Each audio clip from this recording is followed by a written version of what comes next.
안녕하세요. 성도 여러분 반갑습니다. 153 성경 일독 오늘 80일째 되는 날입니다. 오늘은 시편 111편부터 119편까지 읽게 됩니다. 111편, 112편, 113편 세 편은 동일하게 시작되는 선포가 있죠. 할렐루야입니다. 할렐루야는 여호와를 찬양하라 이런 뜻이죠. 특별히 유대인들의 전통에서 6월절이나 장막절에 함께 불렀던 찬양시입니다. 예수님께서 제자들과 나눴던 마지막 만찬, 그리고 감람산으로 기도하러 올라가실 때에 함께 제자들과 불렀을 법한 그러한 찬양입니다. 마태복음 26장 30절 보면 이에 그들이 찬미하고 감람산으로 나아가니라. 감람산은 예수님의 마지막 기도의 현장이고요. 그 현장을 나아갈 때 찬미했다고 합니다. 바로 6월절 즈음에 온 이스라엘의 골목마다 거리마다 들렸을 그 찬양, 바로 시편 111, 112, 113편입니다. 111편에는 여호와의 행하시는 일, 그의 손으로 하시는 일, 그것들이 무엇인가? 바로 그의 백성들을 구원하시는 것이다. 그리고 그 일을 이루시니 이보다 그 무엇보다 구원의 하나님 여호와를 인정함이 지혜의 근본이라 확신하는 것입니다. 구원의 하나님을 찬양하라, 백성들의 도리이죠. 시편 112편입니다. 111편과 동일한 문학적 기법인데요. 역시 할렐루야로 시작하죠. 의인의 받는 복을 강조하고 있는데요. 의인을 어떤 사람이라 설명했냐면, 첫째, 여호와를 경외하는 자와 그 후손이라고 했습니다. 둘째는 정직한 자라고 했습니다. 셋째는 은혜를 베풀며 꾸어주는 사람이라 했습니다. 좀 적극적 표현이지만 손톱이 빠지도록 긁어 모으는 데에 보내는 여생, 그보다는 발이 닳도록 달려가서 이웃을 돕는 사람, 9절에 그렇게 되어 있습니다. 네 번째는 마음이 견고한 사람이라 했습니다. 이런 사람은 그의 의가 영원히 인정되는 것입니다. 그에 비해서 악인은 뭐라고 했을까요? 악인은 소멸되는 사람이랍니다. 의인의 영광을 바라보며 한탄합니다. 이를 갈며 분해합니다. 자신의 욕망으로 무너집니다. 땅 위에 꽤 많은 것을 가진 것 같은데 소멸됩니다. 꽤 유명한 것 같은데 그 이름도 소멸됩니다. 우리는 우리의 의가 영원히 기억되는 그러한 성도의 삶을 살기를 바랍니다. 시편 113편입니다.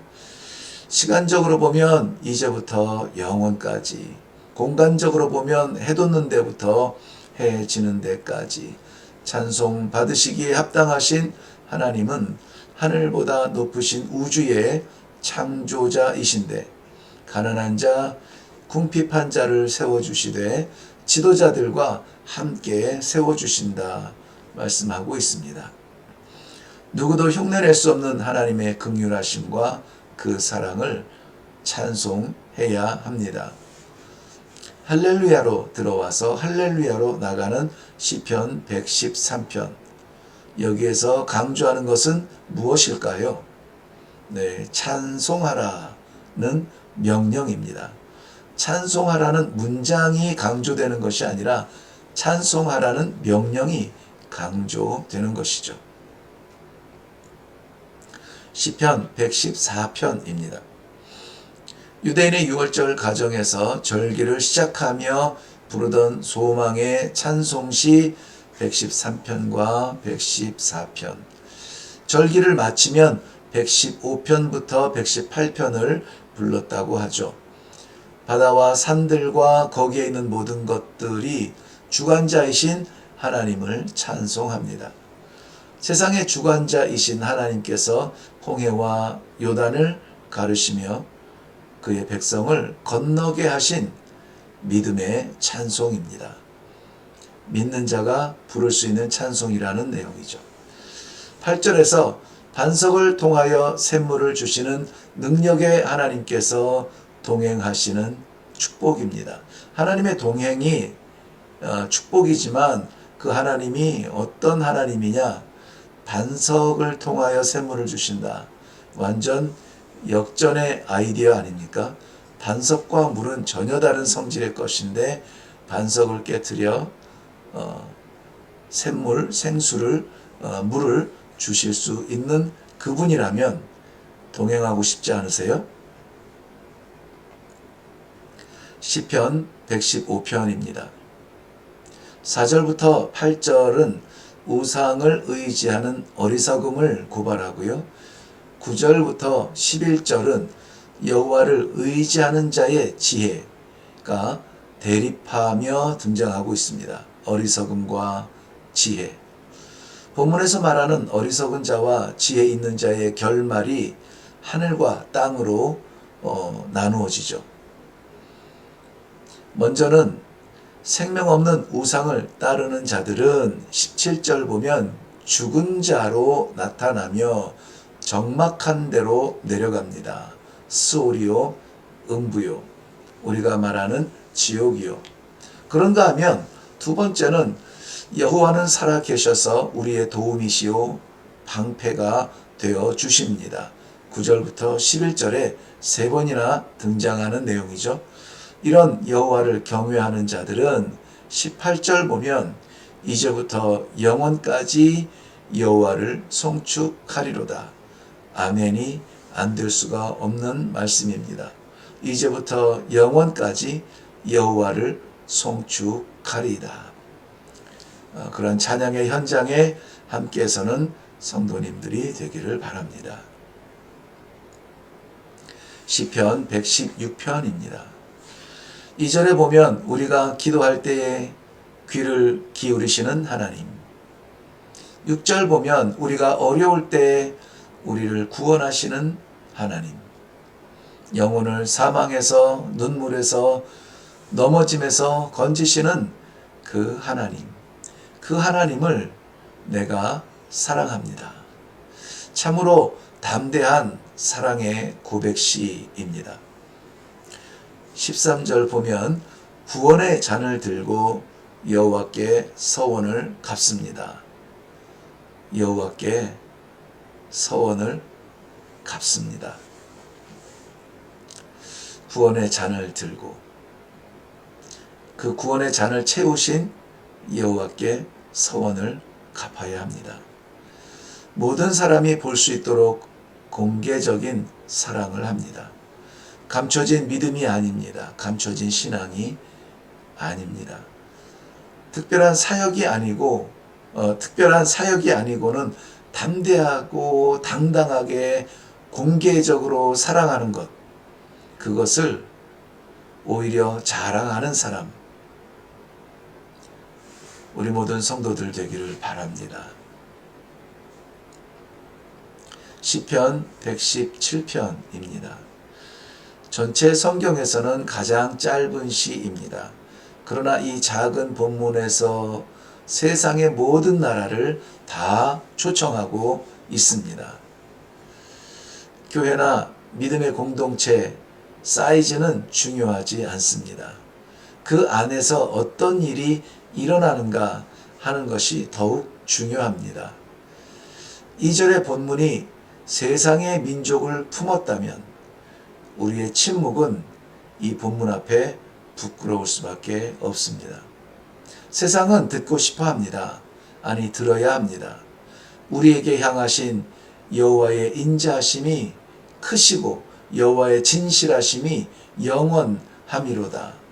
세상을 향하여 선포할 우리의 노래요 찬양입니다.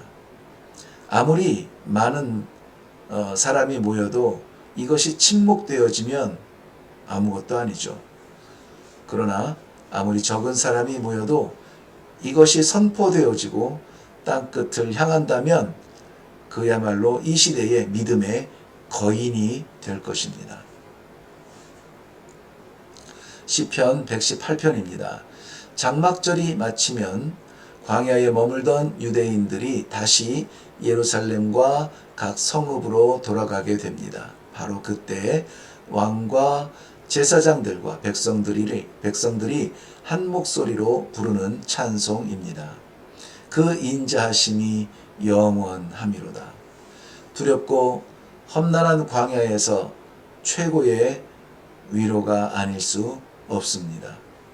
여호와께 피하십시오. 그가 우리를 애워싸며 보호하십니다. 출구 없는 함정에 있는 듯 기대하지 않은 하루 가운데 살아가고 있다면 여러분 24절을 찾아 읽으세요. 이 날은 여호와께서 정하신 것이라. 이 날에 우리가 즐거워하고 기뻐하리로다. 그래야만 되는 배경은 설명하지 않았습니다. 그저 이 날을 주님께서 주신 것이라 믿고 즐거워하고 기뻐하라고 말씀합니다. 그러니 118편은 우리 뜻대로 되지 않은 것이 은혜라고 말하는 듯 합니다. 정하신 하나님 뜻대로 되어지기를 기도합니다.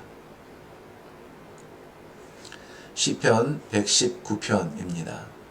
본문은 가장 짧았던 117편에 비해서 성경에서 가장 긴 절로 구성이 되어 있습니다. 전체 176절이나 되죠.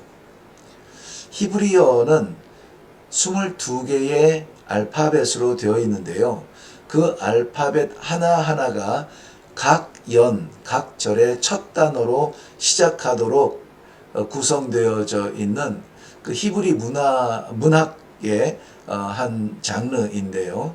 거의 모든 절들마다 여호와의 말씀, 여호와의 법, 율법, 법도, 계명, 율례라는 이름으로 등장을 합니다.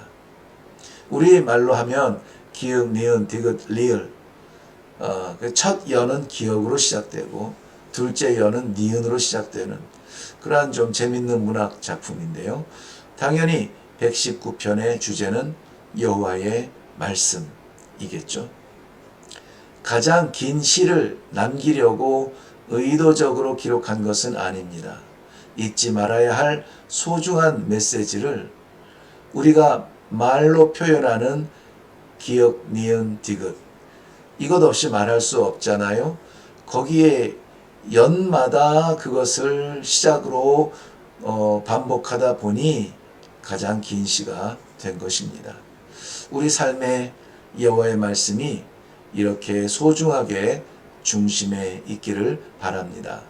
오늘도 어떻게 해야 될지 난감할 때에 말씀을 펼치시고 길을 찾으시기를 바랍니다. 이레교회 말씀과 기도가 기둥이 되는 그러한 교회입니다. 함께 말씀 앞에 있는 여러분을 축복합니다.